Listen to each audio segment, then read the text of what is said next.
Hi, my name is Garrett Parrish and I'm a senior at MIT studying mechanical engineering and entertainment technology. I'm also a musician, designer, and engineer, and I spend my time combining all three of those disciplines using technology.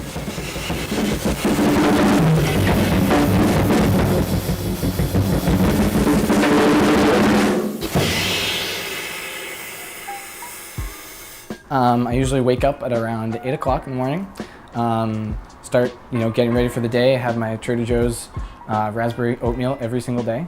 Then I usually leave the house about 9:30 or so. I usually don't have class in the morning, so I either work on some of my music or my homework or some of the other projects I'm working on, grab some lunch in Kendall Square or around campus, go to class usually in the afternoon for a couple hours, and then at night I usually have rehearsal or some other meeting with some of the various activities I do, and then come back to the house for dinner, hang out with friends, do my work, and then eventually get back to sleep. You mentioned combining music, technology, engineering, sort of broadly speaking. What does that look like? What does that mean? So I try very, very consciously not to pigeonhole myself into one discipline, and I think it's really important for everybody to do that. Ever since I was really young, I've always done both music and engineering, and that was my path throughout high school and into college, because I'm equally passionate about both, and both are absolutely critical to who I am as a human being. And I think that when you can combine them effectively, you can achieve far more than you could with just one of them. So it was really MIT that showed me that that was possible and that I could not have to keep those two parts of my life separate and just do them both at the same time. So what does your living situation look like? So I live in a co-ed literary fraternity of about 60 students called the Number 6 Club. We live on campus, even though it's privately owned, and we eat together, socialize together, work together, hang out together, go out together, and it's a really, really wonderful community of people. One of the most interesting parts about it is that there's a high constituent of international students, so I'm actually one of only about 3 or 4 Americans that live in the house. And it's really interesting to be able to be exposed to different cultures from all around the world. We have Greece, Sweden, Germany, Colombia, Venezuela, all over the place. And it's really cool because everyone's kind of an outsider, so it really brings everybody together in like a true family of students. Walk me around this room then. Sure. A lot going on here. This is, I call this my castle, because I really like castles and because I'm obsessed with Disney, obviously. That's thematically. Yeah. So first, most important part is the ceiling. This is a replica of the night sky. The girl who had the room before me actually painted it, but then I installed all the lights. And one of the great things about Number 6 is that they allow you to renovate your room and do what you want with it within reason, and even reimburse you for parts of it. So I put in the floor, I painted, added the lights, and really made it my own space and a place that I feel comfortable coming home to, so it's not just a dorm room. So over here, I kind of have my music space. So this is my electronic drum set, which allows me to play drums at any time of the night and not bother anybody. So this is my desk where I do most of my work. Right now I'm working on an arrangement for the jazz ensemble that I play in here.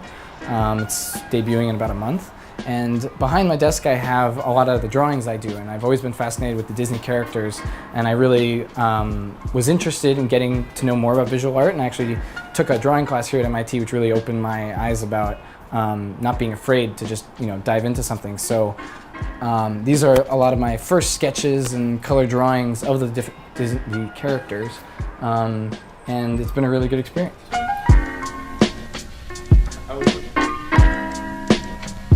So what's this building here? So this is Kresge Auditorium. It's the main concert and event space on campus, and this is where most of the music concerts and recitals and events happen. Okay, and so what does the music scene look like at MIT? So there's a common misconception about MIT that it's all engineering and just science and math and numbers all the time, but that's totally not true. There's a very vibrant art scene, there's a very vibrant music scene. I've mainly been involved in the music scene here.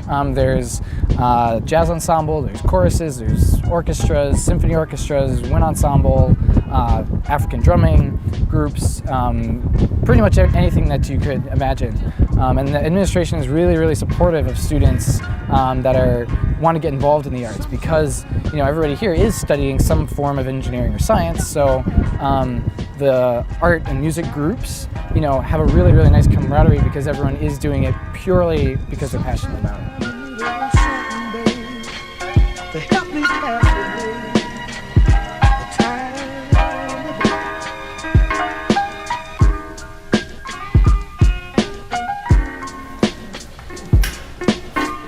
So what do you major in at MIT? So I'm majoring in mechanical engineering with a flexible concentration that allows me to focus on something else, and that concentration is entertainment technology.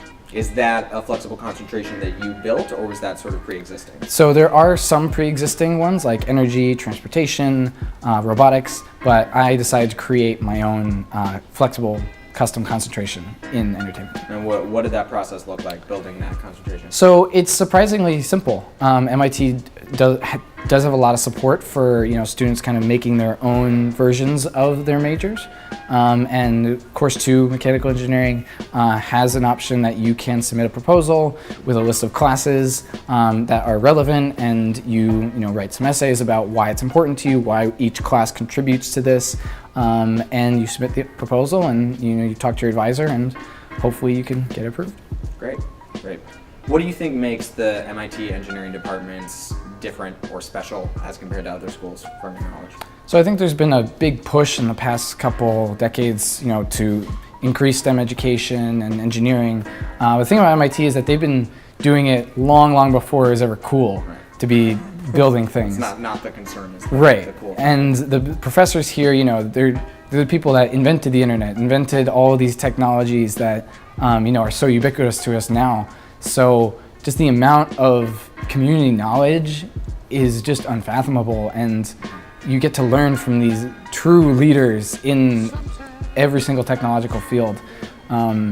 So you never have to worry that you're learning the right thing or you're thinking about things correctly, because they're just so good at what they do. They just okay, this is what you got to know. You're going to be in this situation. You're going to have to think about it this way. So you need to learn this and that, and etc. So it's just really, really helpful to be in class and to just be able to just completely pay attention and be like, okay, I know what I'm supposed to know, and then just go do it. Yeah. And I think there's a huge focus at MIT on practical learning. And I think that that's something that a lot of other schools and a lot of other communities are really trying to ramp up.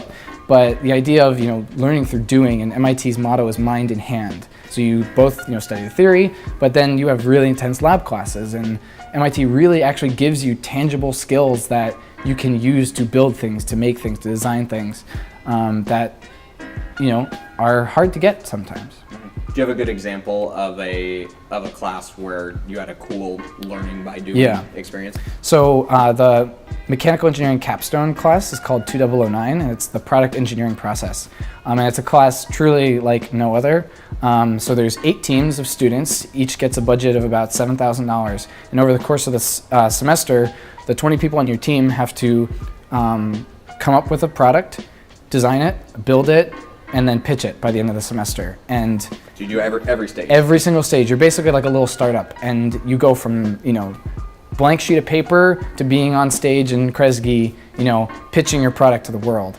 And you have space and lab to do it. You have professors, you have technical instructors to help you, communication instructors, but just the experience of being given the opportunity to be in a leadership position at such a young age, and when you're just coming off of all of your rigorous technical education, like you actually learn a lot of the other problems that go into making anything, because it's not just the equations and everything. It's how do you deal with people? How do you design for a human being? How do you design something to be manufactured? And having the opportunity in a safe, constructive learning environment to do that when the stakes aren't huge is incredibly valuable.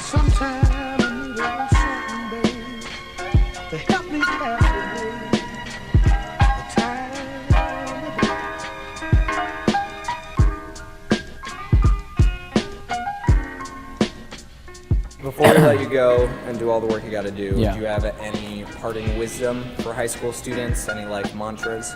Yeah, so I think something that I live by is the idea that it's okay to be in the middle and to not, live in an extreme world and not pigeonhole yourself in one discipline. And it's okay to, both like art and engineering, or both want to do music and do something completely different.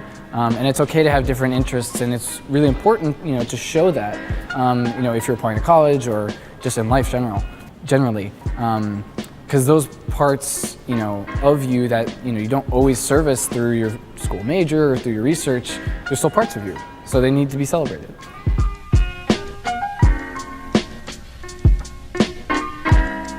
So if you like this video and want to learn more about colleges, don't forget to subscribe.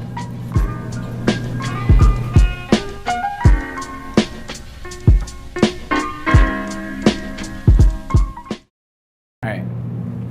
So if you like this video and you want to learn more,